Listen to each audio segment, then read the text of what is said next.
Roissy.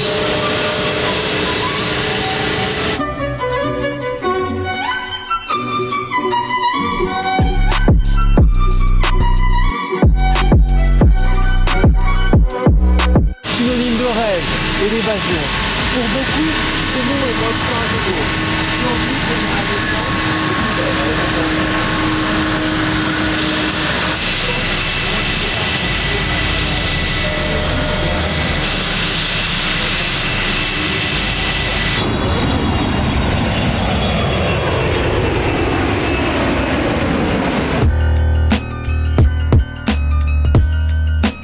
De son nom complet, Roissy en France, cette commune rappelle que la région constituait jadis le cœur du domaine royal capétien.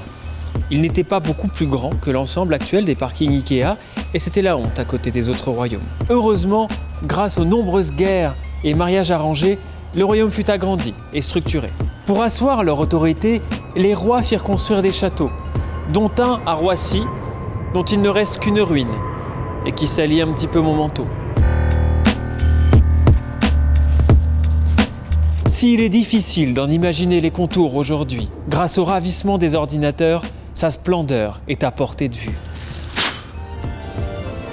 Observez la majesté de cette magnifique façade classique du XVIIIe siècle. C'est dans un de ces bâtiments que se déroula lors de la semaine de Pâques 1659 l'un des scandales du règne de Louis XIV, la partie de Roissy. Madame, mes hommages. Par partie, il ne s'agit pas ici de croquet ou de Uno, mais plutôt d'un moment de plaisir collectif pendant lequel le port de vêtements est très accessoire.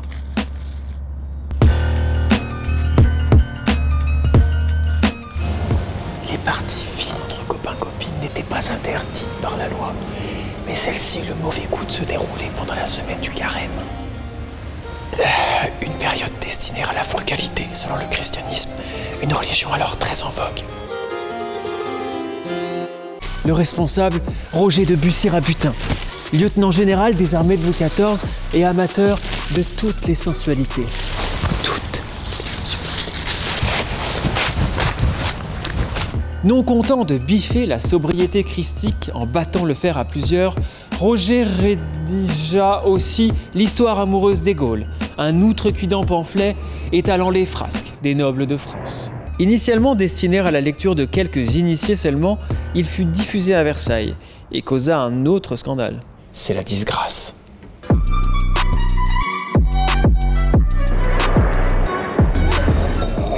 Exilé comme un pouilleux dans son château de 8000 m² en Bourgogne, Bussy-Rabutin se ronge le frein, et seul cette fois. Dernière rebuffade contre la sanction d'État, il décore sa chambre du portrait de belles connues jadis, y compris certaines maîtresses du roi.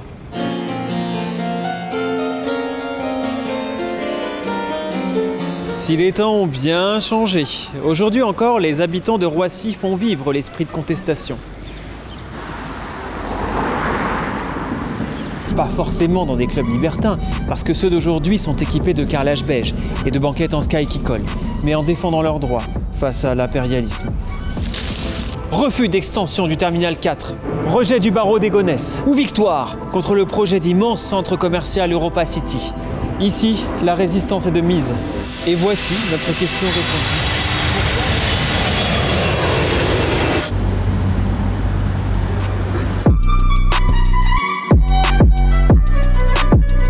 S'il est vrai que l'amour rend les gens fous, apprenez ce que l'amour est en effet. Il est fou dans une âme folle et sage dans un cœur bien fait.